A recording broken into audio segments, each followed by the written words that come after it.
Hello everyone, welcome back to C edu tales. और आज का हमारा टॉपिक है एसे 500 सीरीज़ की memory technique. So before moving on to memory technique, एक बार देखते हैं कि एसे 500 सीरीज़ में कौन कौन से एसेज हम कवर करने वाले हैं। Okay, so we have SA 500 for audit evidence, SA 501 for specific considerations for selected items, SA 505 for external confirmations, 510 we have initial audit engagements, opening balances. 520 is for analytical procedures. 530 is for audit sampling. 540 is for estimates, accounting estimates, fair value accounting estimates related disclosures. Then 550 is for related parties. 560 is for subsequent events. 570 is for going concern, and 580 the last one is for written representation.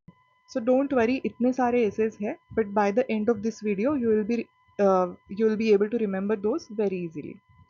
ठीक है? Now let's move to our story. तो आपको ये picture देख के पता चल गया होगा कि हमारी जो स्टोरी है या हमारी जो मेमोरी टेक्निक है, इट इज़ डिपेंडेंट ऑन एक पर्सन की फ्रॉम बर्थ टू डेथ की जर्नी। ओके, सो अभी बर्थ से स्टार्ट करना है। तो अ बेबी इज बॉर्न। तो जैसे ही बेबी बॉर्न होता है उसका हम बर्थ सर्टिफिकेट बनाते हैं, है ना, एज एन एविडेंस। तो 0th ईयर पे बनाया हमने बर्थ सर्टिफिकेट बेबी का। इट बिकेम एन एविडेंस कि baby is born, and that's why our first SA is SA 500 for audit evidence, 00 audit evidence. Okay, अब जैसे ही थोड़ा सा बड़ा हो जाता है बेबी, जैसे कि 1 साल का हो जाता है, तो ये सिलेक्टेड वर्ड्स बोलने लगता है, जैसे माँ पा, है ना।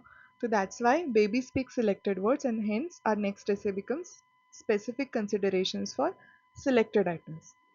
ओके, अब जैसे ही 5 साल का हो जाता है ये किड, तो इसको स्कूल में उसका एडमिशन करवा देते।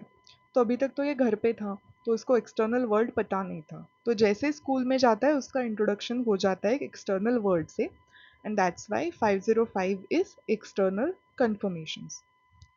ठीक है, अब स्कूल में गया तो उसको फ्रेंड्स मिलेंगे, है ना। तो बाय द एज ऑफ 10 इसका भी एक अच्छा सा ग्रुप हो जाता है स्कूल में फ्रेंड्स का। तो that's why he is opening up to a new environment. आज तक तो घर पे था, घर में सारे रिलेटिव्स थे, मॉम डैड थे, तो अब लेकिन उसको एक नया एनवायरनमेंट मिल गया फ्रेंड्स का, स्कूल का। That's why by the age of 10 he is opening up to a new environment. So our essay becomes 510 for opening balances, initial audit engagements, opening balances. Okay, अब हो गया ये इसका एज 20। ठीक है, 10 अभी ऐड करने हैं हमें पूरे एज में। ठीक है, तो एज हो गया इसका 20। तो 20th की ईयर तक हमारा जनरली ग्रेजुएशन कंप्लीट हो जाता है। अब ग्रेजुएशन कंप्लीट होने के बाद हमें आगे का भी तो सोचना पड़ता है, जैसे मुझे पोस्ट ग्रेजुएशन करना है, या मुझे किसी फॉरेन कंट्री में जाके आगे पढ़ना है, या मुझे जॉब ही करना है, या मुझे कोई और मेरा बिजनेस स्टार्ट करना है। तो ये कुछ तो स्ट्रैटेजिकल, कुछ तो सेंसिबल एनालिटिकल थिंकिंग करना ज़रूरी होता है। So this person also starts thinking analytically, and that's why our next essay becomes essay 520 for analytical procedures. Okay, अब इसने अपना करियर बनाया, अच्छे से कमा रहा है, जॉब भी इसकी अच्छी चल रही है, बट इसको शादी के लिए टाइम ही नहीं मिला इस सब करियर के इसमें, है ना। तो इसके मॉम डैड आर वरीड कि कब मेरा बेटा शादी करेगा एंड ऑल। तो ये इसके पीछे पड़ जाते हैं कि अभी शादी कर दो, तुम्हारी एज हो गई है अभी 30। तो ये भी परेशान हो जाता है। ये बोलता है जितने भी रिश्ते आ गए मुझे सारे एक बार मुझे दिखा दो, उसमें से मैं सैंपल आउट कर दूंगा, कुछ 3-4 रिश्ते उनको मिलूंगा, और उनमें से कोई एक सिलेक्ट करके मैं शादी कर दूंगा, है ना। तो बाय द एज ऑफ 30 वो क्या करता है, सैम्पलिंग करता है from the all the available रिश्ता, एंड देन 30 की एज में शादी करता है सैम्पलिंग करके। दैट्स वाई और ऐसे बिकम्स ऐसे 530 ऑडिट सैम्पलिंग। अब हम ऑडिट कर रहे हैं, बीच बीच में ध्यान रखना पड़ेगा, है ना। तो आर ऐसे बिकम्स ऑडिट सैम्पलिंग। अब शादी हो गई, सब हो गया, अब इसका आ गया एज 30 में 10 ऐड करेंगे तो 40 आ जाएगा, तो एज हो गया इसका 40। अभी आजकल ये ट्रेंड चल रहा है ना कि 40 की एज में रिटायर होना है, 40 तक पूरा सब कुछ कमाना है, 40 की एज के बाद रिटायर होके मज़े करने, है ना। जैसे अगर आपने वो मूवी देखी होगी ज़िंदगी ना मिलेगी दोबारा, तो उसमें भी ऋतिक रोशन वही बोलता है कि 40 की एज में रिटायर होना है, और जो भी है बाद में मज़े करने हैं लाइफ में। ठीक है, तो ये भी यही सोचता है।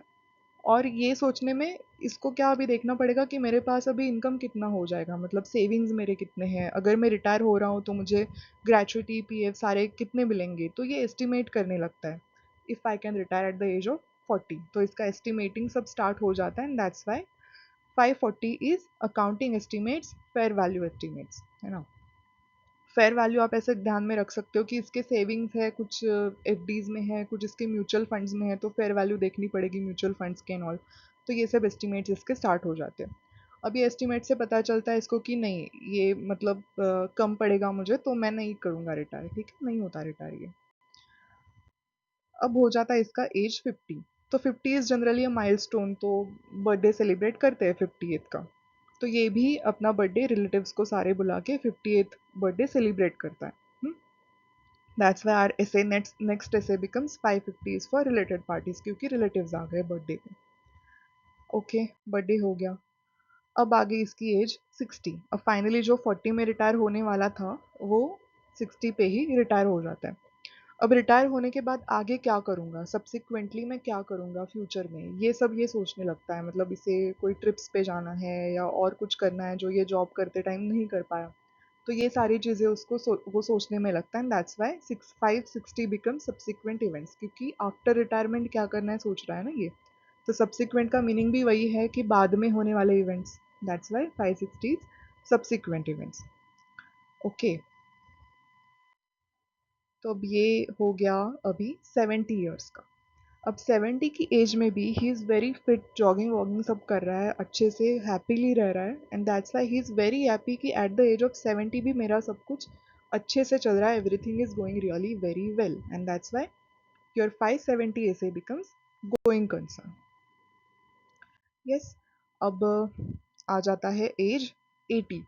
तो एज 80 पे अब ये सोचता है कि नहीं, इतना सब कुछ मैंने कमाया है, इतने सारे इन्वेस्टमेंट्स किए हुए हैं, तो इसका कुछ तो मुझे विल तो बनाना पड़ेगा, है ना, नेक्स्ट जनरेशन के लिए। तो that's why at the age of 80 ये अपना विल लिखता है, and that's why 580 is written representation. So this is your essay 500 series. अब एक बार फिर से रिवाइज करते हैं। जैसे आप स्क्रीन पे देखोगे, मैंने यहाँ पे ब्रैकेट्स में अपने जो भी मेमोरी टेक्निक्स है वो डाल के रखे हैं, ठीक है। जैसे 500 में अभी बर्थ से स्टार्ट किया, तो बर्थ हो गया बेबी का, एंड बर्थ सर्टिफिकेट बनाया which is an evidence, that's why audit evidence. Then 1 साल का जैसे ही हो जाता है वो सिलेक्टेड वर्ड्स बोलने लगता है, and that's why our next ऐसे is specific considerations for selected items. उसके बाद 5 ईयर की एज में स्कूल में जाता है, तो एक्सटर्नल वर्ल्ड से इसका इंट्रोडक्शन हो जाता है, and that's Y external conformations. Now 10 साल की एज में उसको फ्रेंड्स मिलते हैं, उसका ग्रुप हो जाता है फ्रेंड्स का, and that's why he is opening up to the new environment, and that's why opening balances. अब 28 की एज आ गई, तो करियर डिसीजंस बनाने पड़ेंगे, इसलिए एनालिटिकल थिंकिंग कर रहा है ये, that's why analytical procedures. Then 30 की एज आ जाती है, करियर तो हो जाता है लेकिन शादी नहीं हुई, तो सारे रिश्तों में से सैम्पलिंग करके शादी कर देता है, that's why audit sampling. Then we have 40। 40 is for 40 की एज में इसको रिटायर होना था, तो एस्टिमेट करने लगता है अपना इनकम, अपनी सेविंग, बट पता चलता है नहीं कुछ हो रहा है, तो that's why 540 becomes auditing accounting estimates, fair value accounting estimates. Then we have 550। 50 की एज में बर्थडे बनाता है, तो रिलेटेड पार्टीज को बुला के, मतलब रिलेटिव्स को बुला के, दैट्स वाई रिलेटेड पार्टीज। 560। 60 की एज में क्या होता है, रिटायर हो जाता है, तो रिटायरमेंट के बाद वाले इवेंट्स, सब्सिक्वेंट इवेंट्स के बारे में सोचने लगता है, that's Y subsequent events for 560। 570 मतलब 70 की एज में भी he is still a going concern, he is still happy, everything is going well, that's why going concern. And 80 की एज में विल लिखता है, that's Y written representation. So this is 500 series. I hope you liked it, and thank you so much for staying with me. Bye bye.